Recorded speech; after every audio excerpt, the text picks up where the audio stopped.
The bass thumped through the walls like a living heartbeat, strobe lights slicing across the packed dance floor in electric bursts, while bursts of laughter and shouted conversations bounced everywhere. I lingered by the bar, fingers curled around a half-finished drink, my gaze drifting lazily over the sea of bodies until it snagged on her. Emma. My wife. She wasn't looking for me.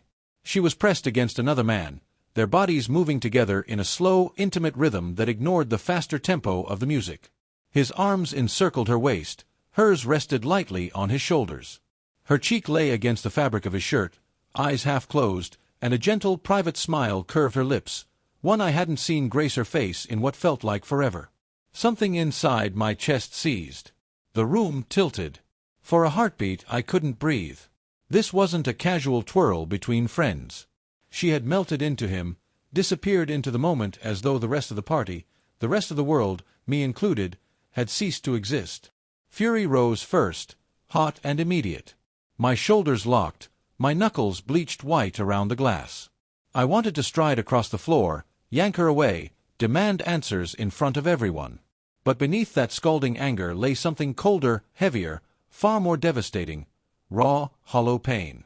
We had walked into this party hand in hand less than 2 hours earlier. Now I stood here, invisible, while she chose someone else's embrace right where every single one of our friends could see. My mind spun. Was this a single reckless instant? Or had I been blind to a longer thread of distance, of secret glances, of nights she came home later than she used to? Either way, the message was unmistakable. I couldn't remain rooted there and let her unravel everything we'd spent years stitching together. I set the glass down with deliberate care, the clink swallowed by the music, and turned toward the exit. Each step felt like walking through deep water. I kept my face blank, my pace steady. If she wanted to wound me publicly, I wouldn't reward her with the spectacle of rage or tears or pleading. My absence would cut deeper than any shout ever could. I shrugged into my coat, pushed open the heavy door, and stepped into the sharp winter night.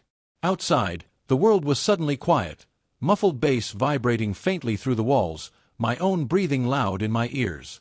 Frost hung in the air, each exhale bloomed white before dissolving. I walked without hurry, boots scraping the pavement, replaying every tender, hopeful memory we'd built, whispered promises at 3 a.m, lazy Sunday mornings tangled in sheets, the way she used to reach for my hand without thinking whenever we crossed the street. How had we drifted so far that she could forget I was even in the room? Maybe I had grown lazy.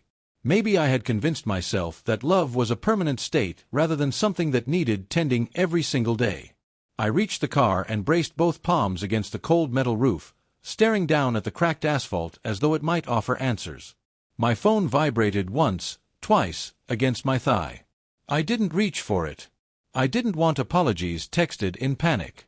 I didn't want carefully worded explanations. I had witnessed the truth with my own eyes. No paragraph could undo that image. I slid my keys from my pocket, the metal biting into my palm, ready to slide into the driver's seat and drive until the city lights disappeared in the rearview.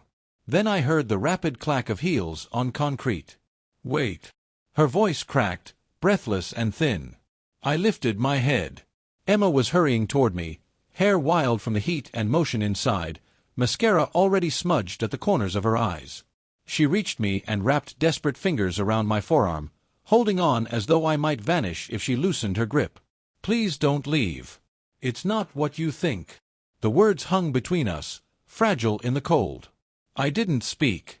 I simply looked at her, jaw locked so tight it ached. She rushed on, voice trembling. He's just an old friend, someone I haven't seen in years. We were catching up, and then the song changed and I wasn't thinking. I only wanted to dance. I didn't realize how close we were standing, how it would look from across the room. I swear. Tears welled and spilled over. She clutched my hand harder. The second I turned around and couldn't find you, I panicked. I started looking everywhere. I was coming to find you when I saw the door close. Please, she whispered. Don't let this one stupid moment destroy us. I turned to face her completely, drawing air in slow, measured breaths that burned my lungs.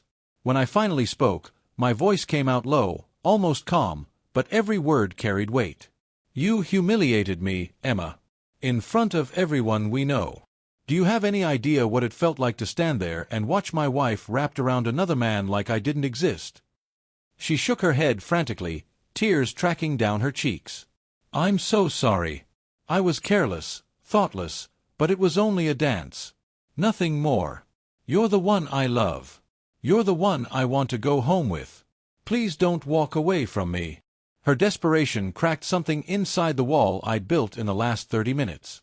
The rage didn't disappear, but it dulled, giving way to exhaustion, disappointment, grief, and, buried somewhere beneath all of it, the stubborn flicker of love that refused to die so easily. I searched her face, really searched, for deceit, for rehearsal, for anything false. What I found instead was terror. Not fear of being caught. Fear of losing me. I didn't forgive her. Not yet. I didn't promise everything would be fine. But I didn't pull my hand away either. For now, that small surrender was enough to keep her from crumbling completely. We didn't return to the party. I unlocked the car, we slid inside, and I started the engine. The drive home passed in thick silence. Her hand rested over mine on the gearshift, fingers trembling slightly, as though letting go might mean I would disappear forever. The road stretching ahead was uncertain. Trust had been fractured, wounds were fresh and bleeding. Words alone wouldn't mend what had broken tonight. But as streetlights slid across her tear-streaked profile, I understood something I hadn't grasped inside the pulsing chaos of the party. Sometimes betrayal doesn't shatter a marriage in one clean blow. Sometimes it becomes the painful, purifying flame that finally forces two people to confront everything they've been too afraid, or too comfortable, to face. Whether we would survive it, whether we could rebuild something stronger from the ashes, only the slow turning of days would reveal. One truth, however, was already undeniable. We were still here, side by side. And for tonight, that mattered more than anything else.